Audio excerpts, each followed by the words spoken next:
Vous êtes-vous déjà demandé qu'une grande partie de ce que vous êtes se cache dans votre inconscient?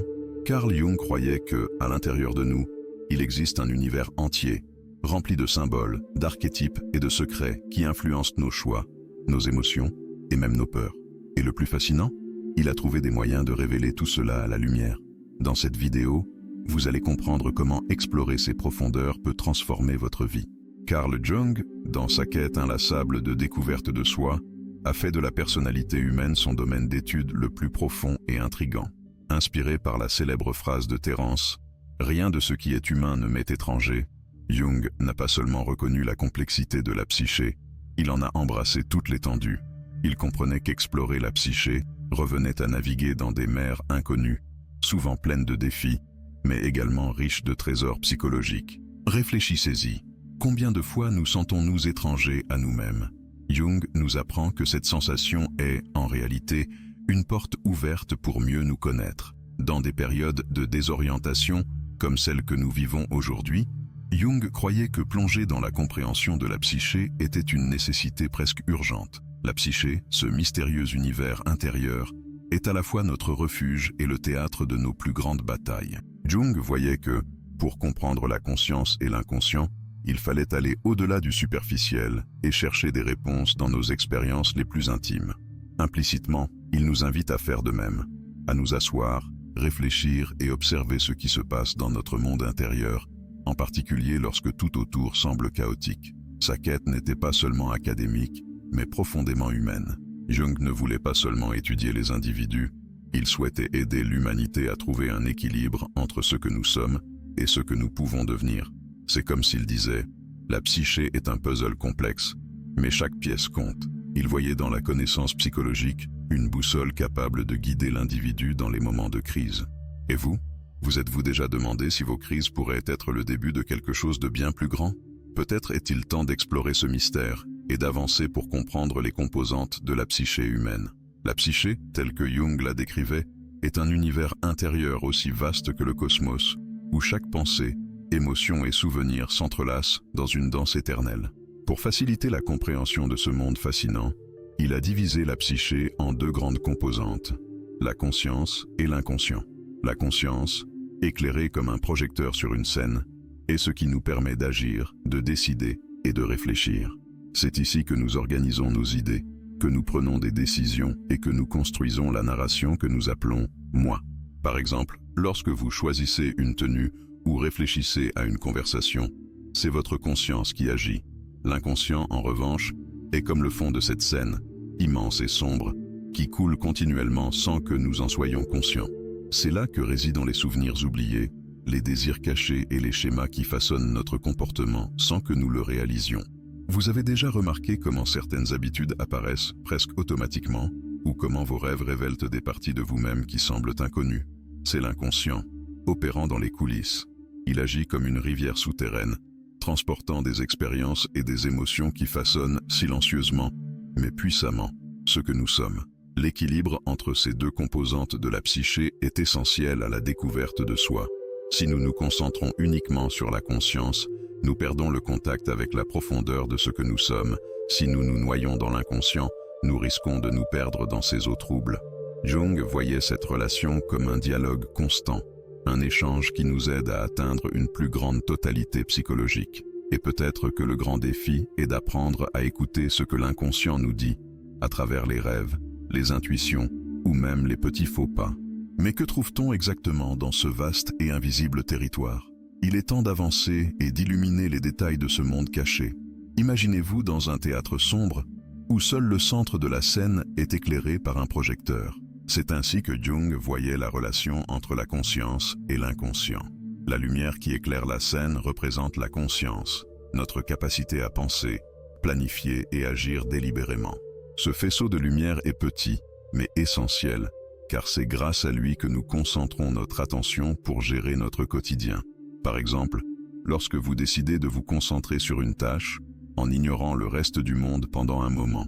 Mais, ce qui est en dehors de ce faisceau lumineux, disparaît-il vraiment? Tout ce qui se trouve au-delà de la lumière, cette scène immense et sombre, est l'inconscient, un espace vaste où résident des souvenirs refoulés, des archétypes et des émotions, attendant le moment d'être éclairés. Par exemple, avez-vous déjà ressenti une gêne sans en comprendre la raison?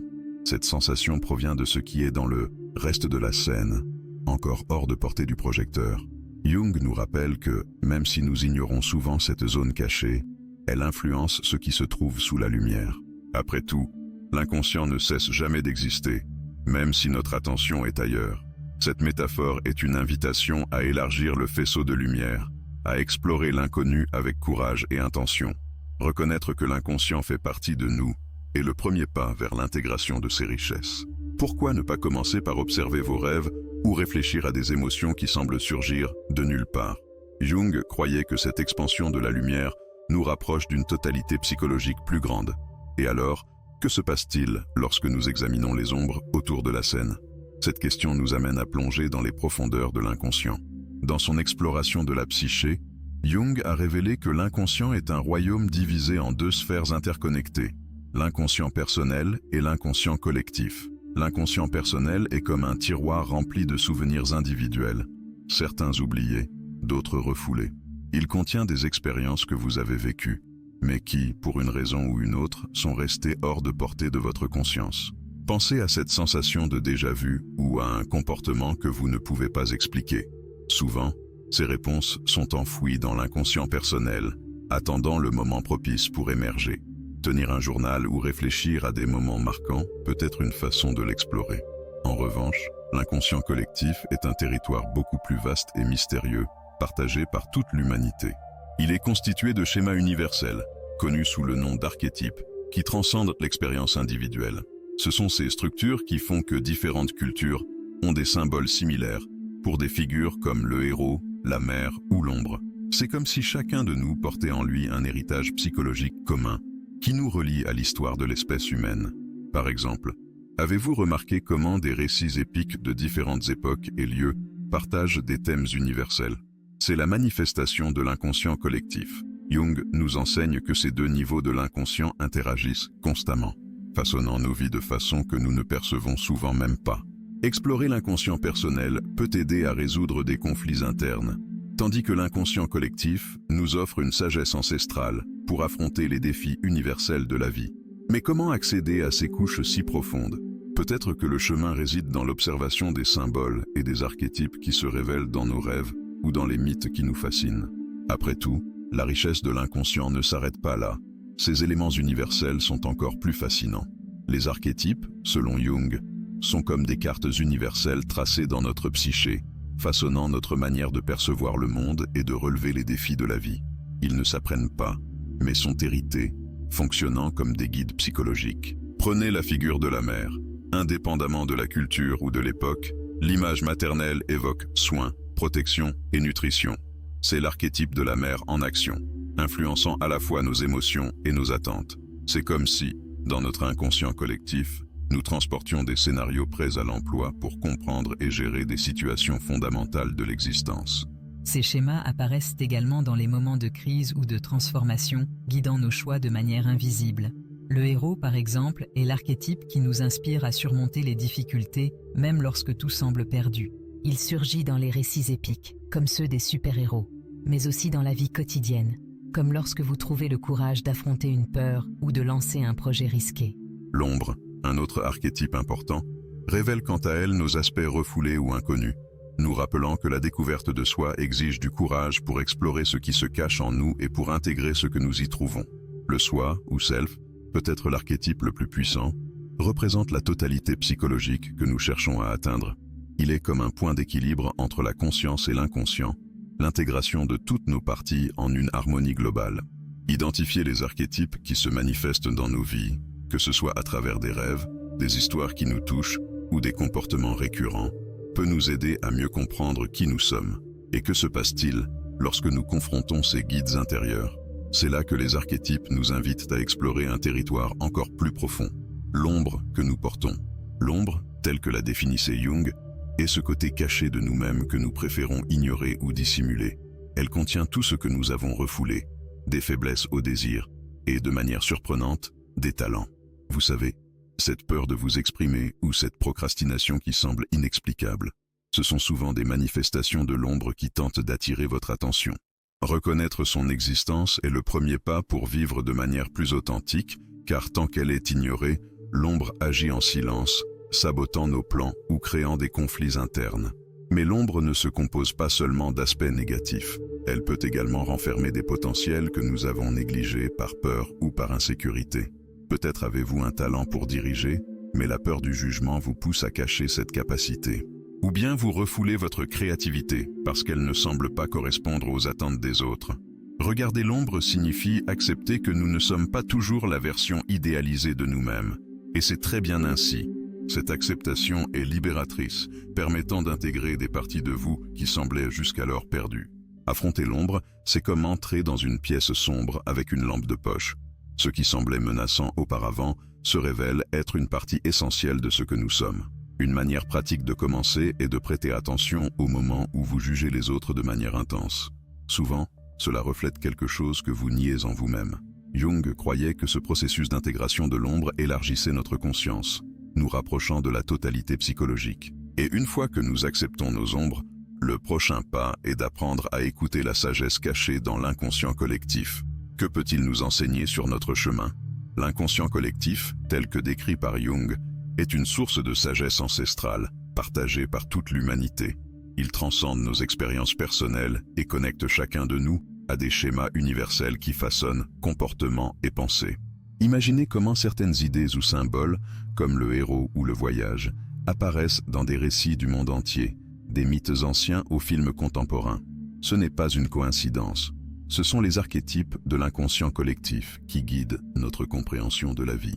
Y accéder, c'est comme s'accorder à une fréquence qui nous connecte à quelque chose de plus grand et de plus profond.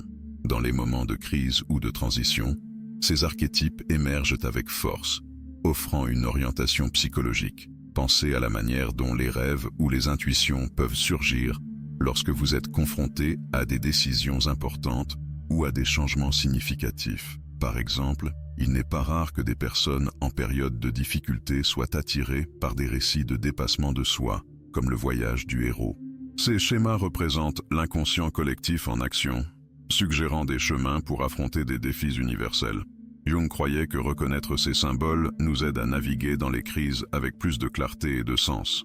En accédant à l'inconscient collectif, nous éveillons également des transformations psychologiques profondes. C'est comme si notre moi individuel se connectait à un réseau infini de sagesse humaine. Un exemple concret est de réfléchir aux mythes et aux récits qui résonnent en vous. Ils peuvent contenir des messages importants pour votre propre parcours. L'inconscient collectif n'est pas seulement un réservoir passif, il est vivant, façonnant nos pensées et nos actions. Et si vous ressentez déjà cette connexion, vous êtes peut-être sur la voie pour comprendre le rôle des symboles dans la psyché, que Jung considérait comme la clé pour intégrer la conscience et l'inconscient. Pour Jung, les symboles sont les ponts qui connectent la conscience à l'inconscient, révélant des significations cachées de manière puissante et souvent inattendues. Ils ne sont pas seulement des représentations visuelles, mais des formes vivantes qui émergent de la psyché, apportant des messages profonds.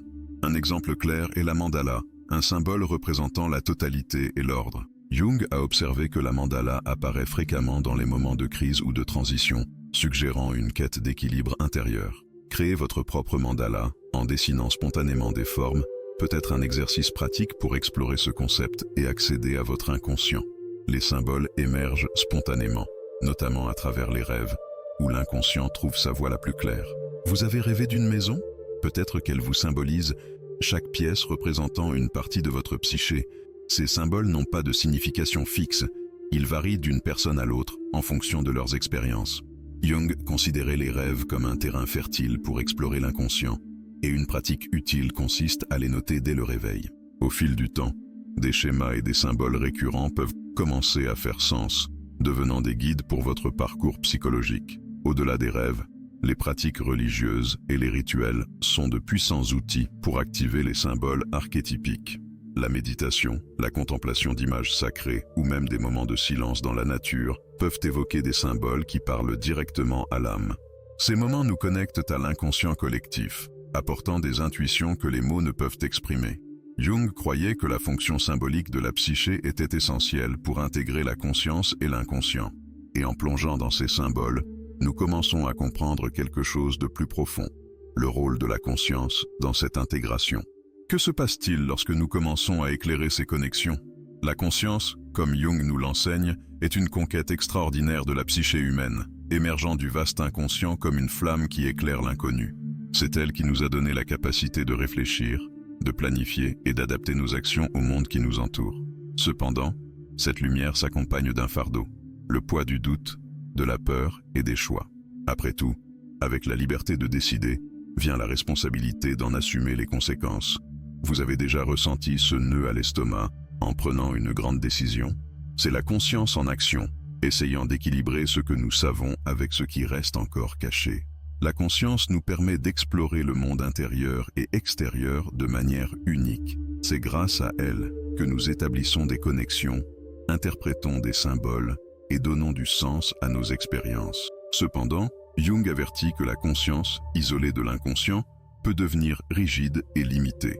Pour éviter cela, un dialogue constant avec l'inconscient est nécessaire, en intégrant ses contenus sur la scène éclairée de la conscience. Des pratiques comme la méditation, l'analyse des rêves ou simplement la réflexion sur les schémas émotionnels du quotidien peuvent aider à construire ce pont entre les deux sphères. Le grand rôle de la conscience, selon Jung, est de faciliter l'intégration de l'inconscient, permettant d'atteindre une totalité psychologique. Cette intégration n'est pas un processus simple, mais elle est essentielle pour vivre de manière pleine et équilibrée. C'est comme assembler un puzzle. Chaque pièce qui émerge de l'inconscient s'insère dans l'image plus grande de ce que nous sommes. Mais le travail de la conscience ne s'arrête pas là. Après tout, où nous mène-t-elle une fois que nous commençons à intégrer ces parties cachées? La réponse pourrait résider dans la recherche d'une reconnexion avec l'essence humaine à l'ère moderne. Lorsque nous ignorons ou réprimons l'inconscient, Jung nous avertit que les archétypes ne disparaissent pas. Ils trouvent d'autres moyens de se manifester, souvent de manière destructive. C'est comme une cocotte minute qui, sans soupape, finit par exploser. Les conflits internes non résolus peuvent se traduire par de l'anxiété, de la colère ou même des maladies psychosomatiques. Et au niveau collectif, cette déconnexion de l'inconscient peut alimenter des guerres, des crises sociales et des mouvements qui semblent perdre leur essence humaine. L'histoire est remplie d'exemples, des leaders qui ont succombé à leurs ombres non reconnues, entraînant des nations entières dans le chaos. L'homme moderne fait face à un défi encore plus grand. Distrait par le flux constant d'informations et la quête incessante de validation sur les réseaux sociaux, il s'éloigne de plus en plus de lui-même. La technologie, bien qu'étant un outil puissant, nous déconnecte souvent de notre monde intérieur, rendant difficile l'accès à ce qui se trouve au-delà de la surface. Réfléchissez. Combien de fois remplissons-nous les moments de silence avec des notifications sans laisser d'espace à l'introspection? Sans cette connexion avec l'inconscient, nous restons à la merci de schémas automatiques et d'impulsions inconscientes, sans comprendre leurs origines. Jung croyait que le prix de cette déconnexion était élevé, mais il nous a également offert des moyens de l'éviter. Il nous encourage à observer les symboles qui émergent spontanément et à réfléchir sur nos choix et émotions. La connaissance de soi, même en période de distraction, est une quête essentielle pour éviter que l'inconscient ne nous domine de manière destructive. Et lorsque nous trouvons des moyens d'accéder à ces contenus et de les intégrer, nous ouvrons des portes vers une perception plus large et une connexion plus profonde avec la psyché.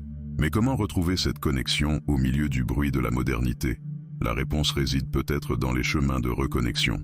Se reconnecter à l'inconscient, c'est comme ouvrir une fenêtre sur un monde riche et vaste, rempli de significations qui peuvent transformer notre vie. Jung propose des pratiques simples, mais puissantes, pour accéder à ce territoire intérieur. L'analyse des rêves, par exemple, est l'un des outils les plus directs. En notant et en réfléchissant à vos rêves, vous pouvez identifier des symboles et des messages qui émergent spontanément de l'inconscient. Vous avez déjà rêvé d'eau, d'un chemin ou même de figures mystérieuses? Ces éléments ont beaucoup à révéler sur ce qui se passe dans votre monde intérieur. Une autre façon d'explorer cet univers est de réfléchir sur les symboles et les récits mythologiques. Les mythes et les histoires, qui nous fascinent, trouvent leurs racines dans l'inconscient collectif et portent des leçons universelles.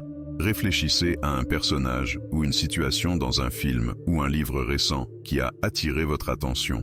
Cela peut révéler un archétype actif dans votre psyché. De plus, passer du temps au contact de l'art ou de la nature peut éveiller des intuitions inattendues. Contempler une peinture ou observer un paysage paisible peut apaiser l'esprit conscient et ouvrir un espace pour les voies de l'inconscient. Jung évoque également la spiritualité comme un chemin essentiel vers la reconnexion.